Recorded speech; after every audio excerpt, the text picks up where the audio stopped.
نحمده ونصلي ونسلم على رسوله الكريم أما بعد فأعوذ بالله من الشيطان الرجيم بسم الله الرحمن الرحيم وما علمناه الشعر وما ينبغي له إن هو إلا ذكر وقرآن مبين لينذر من كان حيا ويحق القول على الكافرين أولم يروا أنا خلقنا لهم مما عملت أيدينا أنعاما فهم لها مالكون وظللناها لهم فمنها ركوبهم ومنها يأكلون ولهم فيها منافع ومشارب أفلا يشكرون واتخذوا من دون الله آلهة لعلهم ينصرون لا يستطيعون نصرهم وهم لهم جند محضرون فلا يحزنك قولهم إنا نعلم ما يسرون وما يعلنون صدق الله مولانا العظيم اللهم صل على سيدنا محمد وعلى آل سيدنا محمد وبارك وسلم سورۃ یاسین کی آیت نمبر 69 تا آیت نمبر 76۔ جب قرآن حکیم نازل ہو رہا تھا تو اس زمانے کے کافر اور مشرک لوگ اسے کلام الہی تسلیم نہیں کرتے تھے، بلکہ معاذ اللہ اسے شاعری، کہانت اور سحر سے تعبیر کیا کرتے تھے۔ یہاں پر اللہ تبارک و تعالی نے قرآن پاک کے کسی شاعر کے کلام ہونے کی سختی کے ساتھ تردید فرمائی ہے۔ ارشاد ہوا وما علمناہ الشعر، اور ہم نے اپنے پیغمبر کو شعر گوئی سکھائی ہی نہیں ہے، کیونکہ شعر کہنا آسان نہیں ہے، اس کے لیے باقاعدہ تربیت کی ضرورت ہوتی ہے، اور جبکہ آپ صلی اللہ علیہ وسلم کی اس معاملے میں کوئی تربیت ہی نہیں ہوئی تو آپ شعر کیسے کہہ سکتے ہیں؟ تو اللہ تعالیٰ نے فرمایا کہ ہم نے ان کو شعر کہنا سکھایا ہی نہیں ہے۔ وما ينبغي له، اور شعر و شاعری ہمارے نبی کے شایان شان ہی نہیں ہے۔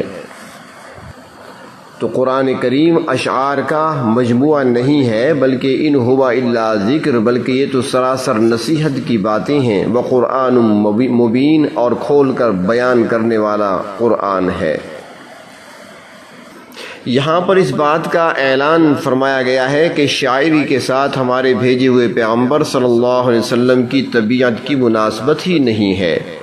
آپ صلی اللہ علیہ وسلم کی طبیعت میں شعر فہمی اور شعر شناسی کا ملکہ تو تھا، لیکن شعر پڑھنے کا ذوق نہیں تھا۔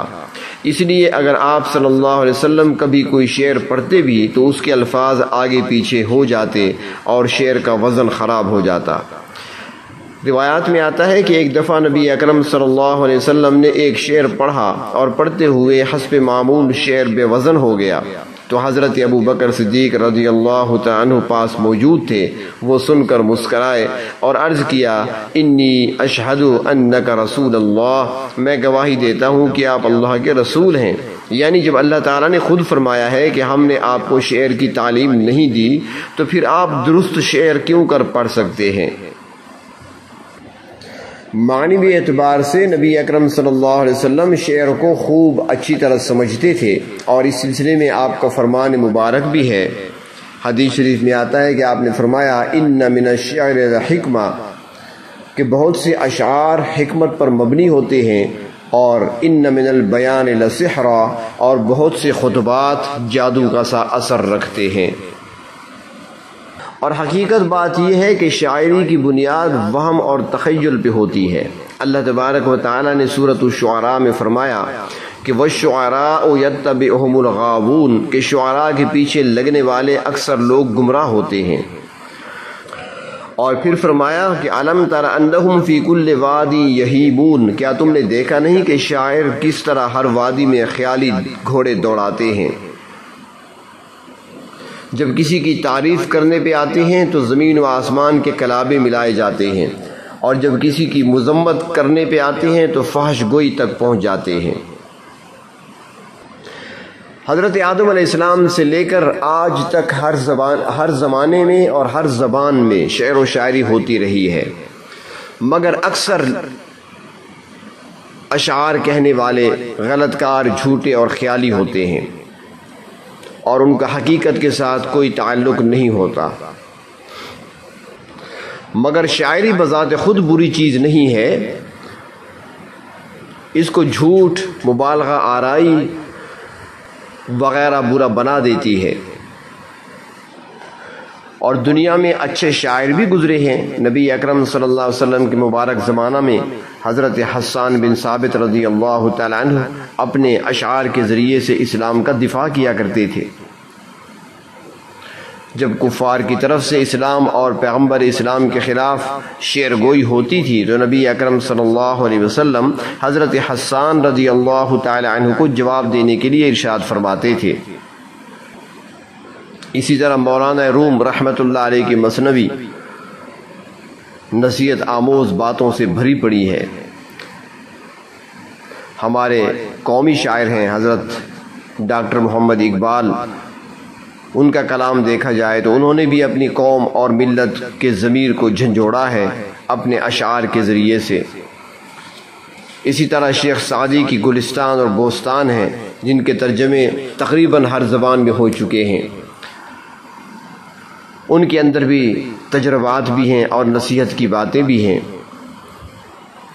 کسی نے حضرت ام المومنین عائشہ صدیقہ رضی اللہ تعالی عنہا سے پوچھا تھا کہ کیا نبی اکرم صلی اللہ علیہ وسلم کبھی بطور مثال کسی شعر کا ذکر بھی فرماتے تھے؟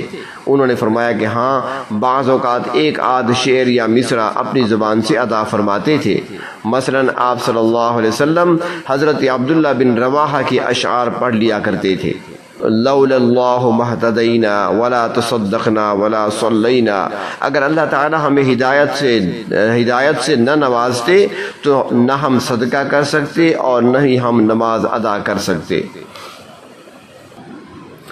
آپ صلی اللہ علیہ وسلم نے امت کو شعر و شاعری نہیں دی بلکہ اللہ کا کلام قرآن پاک کی صورت میں پیش فرمایا۔ ایسا قرآن جس نے آ کر زندگی کا مکمل پروگرام پیش کیا، فلاح اور کامیابی کے اصول بتائے، اجتماعیت کاملہ، نظام حکومت، تجارت کے اصول، سفر و حضر اور صلح اور جنگ کے قوانین بتائے، بد اخلاقی کی بجائے اخلاق حسنہ دیے، برائی کی بجائے نیکی کو رائج کیا، دنیا کی بجائے آخرت کی طرف انسانوں کا رخ پھیرا اور زندگی کے ہر موڑ پر ہر شعبے میں رہنمائی فرمائی، تو ایسے اعلیٰ اقدار کے حامل قرآن مقدس کو شاعری جیسے جھوٹے اور مبالغہ آمیز کلام سے کیا نسبت ہو سکتی ہے؟ تو فرمایا کہ قرآن شعر و شاعری نہیں ہے بلکہ سراسر نصیحت ہے اور کھول کر بیان کرنے والا کلام ہے۔ لِيُنذِرَ مَنْ كَانَ حَيًّا، تاکہ یہ ڈر سنائے اس شخص کو جو زندہ ہے۔ زندہ تو مومن بھی ہیں، کافر اور مشرک بھی ہیں، منافق بھی ہیں، مگر تفسیر معالم العرفان میں ہے کہ حضرت شاہ عبد القادر رحمۃ اللہ علیہ فرماتے ہیں کہ زندہ کا مطلب یہ ہے کہ جس میں جان ہے، یعنی وہ اپنے فائدے کے لیے نیکی کا اثر قبول کر سکتا ہے۔ جو شخص نصیحت کا اثر ہی قبول نہیں کرتا اس کو ڈرانا کچھ مفید نہیں ہے۔ اور سورۃ بقرہ میں کافروں کے متعلق فرمایا کہ سواء علیہم اانذرتہم ام لم تنذرہم لا یؤمنون، کہ ایسے لوگوں کو ڈرانا یا نہ ڈرانا برابر ہے، وہ ایمان نہیں لائیں گے۔ تو زندہ سے مراد ایسے لوگ مراد ہیں جن کے اندر نیکی کا اثر قبول کرنے کی صلاحیت موجود ہے۔ فرمایا وَيَحِقَّ الْقَوْلُ عَلَى الْكَافِرِينَ، اور تاکہ یہ بات کافروں پر ثابت ہو جائے، تاکہ کل کو کوئی یہ نہ کہہ سکے کہ ہمارے پاس تو کوئی کتاب نہیں آئی تھی، ہمیں کوئی سمجھانے والا نہیں آیا تھا، ہمیں کسی نے ڈرایا نہیں تھا اپنے انجام بد سے۔ اللہ تبارک و تعالی نے اس کتاب کو نازل فرما کر اتمام حجت فرما دیا ہے۔ آگے ارشاد فرمایا اولم یروا انا خلقنا لهم، کیا ان لوگوں نے نہیں دیکھا کہ ہم نے ان کے لیے پیدا کیے ہیں، مما عملت ایدینا، جن کو ہمارے ہاتھوں نے بنایا ہے، یعنی جس چیز کی تخلیق کا ذکر ہو رہا ہے اس میں انسانی ہاتھوں کا دخل نہیں، بلکہ اللہ تبارک و تعالی نے اپنی قدرت سے بنایا ہے۔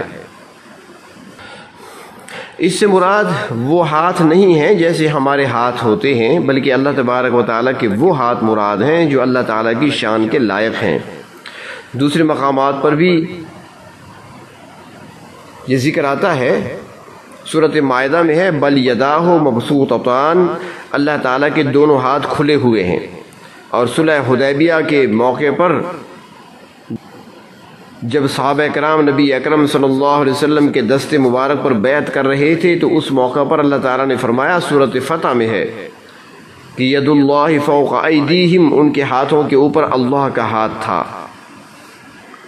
مگر یہ انسانی ہاتھ کی طرح دائیں بائیں نہیں، بلکہ اللہ تبارک و تعالیٰ کی شان کے جیسے لائق ہیں وہی مراد ہیں۔ تو فرمایا کہ کیا انہوں نے نہیں دیکھا کہ جن کو ہمارے ہاتھوں نے بنایا وہ کیا چیز ہے؟ انعاما، وہ مویشی ہیں جن کے ساتھ تمہیں دن رات روزانہ واسطہ پڑتا ہے اور وہ تمہاری خدمت میں لگے ہوئے ہیں۔ فرمایا کہ یہ مویشی پیدا تو ہم نے اپنے دست قدرت سے کیے، فہم لہا مالکون، مگر ان کے مالک یہ لوگ ہیں، ہم نے ان کی ملکیت میں دے دیا ہے۔ پیدا کرنے والے اللہ تبارک و تعالی ہیں اور حقیقی مالک بھی وہی ہیں،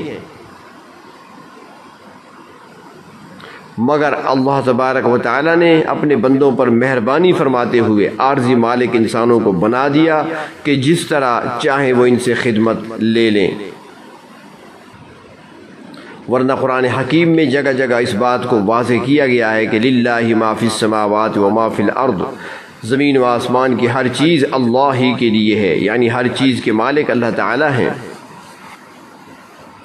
انسانی ملکیت عارضی ہے اور اللہ تبارک و تعالی کی عطا کردہ ہے۔ اللہ نے آزمائش کے لیے انسان کو مالک بنایا ہے۔ فرمایا وَذَلَّلْنَاهَا لَهُمْ، اور پھر ان مویشیوں کو انسانوں کے تابع کر دیا ہے، چھوٹے جانور ہوں بھیڑ بکری وغیرہ، یا بڑے جیسے اونٹ گھوڑا گائے بھینس، بڑے بڑے جانور ہیں اور انسانوں سے کئی گنا زیادہ طاقتور ہیں، مگر اللہ تبارک و تعالی نے ان کے مزاج میں اور طبیعت میں یہ بات ڈال دی ہے کہ تمہیں انسان کی خدمت کرنی ہے، چنانچہ وہ اتنے طاقتور ہونے کے باوجود انسان کے اشارے پر چلتے ہیں اور ہر وہ کام کرتے ہیں جو انسان ان سے لینا چاہے۔ فرمایا فَمِنْهَا رَكُوبُهُمْ، بعض ان میں سے وہ ہیں جو انسان کے لیے سواری کا کام دیتے ہیں، وَمِنْهَا يَأْكُلُونَ، اور ان میں سے بعض کا گوشت کھاتے ہیں۔ گائے بھینس بھیڑ بکری وغیرہ کا گوشت کھایا جاتا ہے، گھوڑا اونٹ خچر وغیرہ سواری کے کام آتے ہیں۔ فرمایا وَلَهُمْ فِيهَا مَنَافِعُ، ان جانوروں میں انسانوں کے لیے اور فائدے بھی ہیں، ان کے بال، ان کی کھال، ان کی ہڈیاں، ان کی چربی، سینگ اور چمڑا، ہر چیز انسانی ضروریات کا حصہ ہے۔ بلکہ جانوروں کا تو گوبر بھی ضائع نہیں ہوتا، اس کو بھی خشک کر کے بطور ایندھن کے استعمال کیا جاتا ہے اور کھاد کے طور پر بھی استعمال کیا جاتا ہے۔ اور فرمایا کہ وہ مشارب، اور جانور انسانوں کے لیے پینے کے گھاٹ بھی ہیں۔ اللہ تعالیٰ نے ان کے تھنوں میں وافر مقدار میں دودھ بھی پیدا فرما دیا جو انسانی خوراک کا ایک اہم حصہ ہے اور اسے استعمال کیا جاتا ہے۔ فرمایا افلا یشکرون، اتنے فائدے حاصل کرنے کے باوجود بھی کیا یہ لوگ شکر ادا نہیں کرتے؟ حدیث شریف میں آتا ہے، حضرت ابو درداء رضی اللہ تعالیٰ عنہ بیان کرتے ہیں کہ نبی اکرم صلی اللہ علیہ وسلم نے ارشاد فرمایا کہ اللہ تعالیٰ فرماتے ہیں کہ انسانوں اور جنوں کی حالت عجیب ہے، اخلق ویعبد غیری، کہ پیدا میں کرتا ہوں مگر یہ عبادت دوسروں کی کرتے ہیں، اور فرمایا کہ نعمت میں دیتا ہوں مگر یہ شکریہ غیروں کا ادا کرتے ہیں۔ اور پھر پروردگار عالم نے شرک کی مذمت بیان کرتے ہوئے فرمایا وَاتَّخَذُوا مِن دُونِ اللَّهِ آلِهَةً، انہوں نے اللہ کے سوا دوسرے معبود بنا رکھے ہیں اور ان کے سامنے اپنی مرادیں پیش کرتے ہیں، اپنی مشکلیں ان سے حل کرانے کے لیے پہنچ جاتے ہیں، انہی کو پکارتے ہیں، ان کے نام کی دہائی دیتے ہیں۔ تو فرمایا کیونکہ خالق اور مالک تو میں ہوں اور معبود بھی وہی ہو سکتا ہے جو خالق ہو، تو یہ غیروں کو معبود کیوں بناتی ہیں جبکہ انہوں نے پیدا ہی نہیں کیا؟ تو فرمایا کہ ایسا کرنے سے ان کا مقصد یہ ہوتا ہے لعلہم ینصرون، کہ شاید وہ مدد کیے جائیں، یعنی مشکل وقت میں ان کے یہ معبود ان کی مدد کریں گے۔ فرمایا وہ ان کی کیا مدد کریں گے؟ لا یستطیعون نصرہم، وہ تو ان کی مدد کرنے کی طاقت ہی نہیں رکھتے، اور ان کی حالت تو یہ ہوگی وہم لہم جند محضرون، یہ لوگ ان معبودوں کے لشکر ہوں گے، ان سب کو پکڑ کر حاضر کیا جائے گا، یعنی سارے عابد اور معبود اللہ کی بارگاہ میں پیش ہوں گے۔ اللہ تبارک و تعالیٰ پوچھیں گے، سوال کریں گے کہ تم کس کی عبادت کرتے رہے، مگر اس کا جواب کوئی نہیں دے سکے گا۔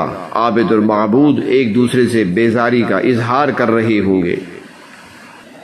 کفار مکہ جناب نبی کریم صلی اللہ علیہ وسلم اور آپ کے پیروکاروں کو سخت تکلیف پہنچاتے تھے، ذہنی کوفت بھی دیتے تھے اور جسمانی اذیتیں بھی پہنچاتے تھے، تو اللہ تبارک و تعالیٰ نے بطور تسلی کے فرمایا فلا يحزنك قولهم، ان کی باتیں آپ کو غم میں نہ ڈالیں، انا نعلم ما يسرون وما يعلنون، ہم خوب جانتے ہیں جس چیز کو یہ چھپاتے ہیں اور جس کو ظاہر کرتے ہیں، ہمارے علم سے ان کی کوئی چیز پوشیدہ نہیں ہے، ہم ان کی نیتوں کو بھی جانتے ہیں، ہم ان کے ارادوں کو بھی جانتے ہیں، ہم ان کی حرکتوں کو بھی جانتے ہیں، جو یہ خفیہ منصوبے بناتے ہیں ہم انہیں بھی جانتے ہیں، ان کے دلوں میں جو چھپا ہوا ہے وہ بھی ہمارے سامنے ہے۔ آپ بالکل غم نہ کریں اور اپنا کام، اپنا مشن جاری رکھیں، ان سے ہم خود نمٹ لیں گے، آپ اپنا کام جاری رکھیں جو آپ کے ذمے لگایا ہے۔ وآخر دعوانا ان الحمد للہ۔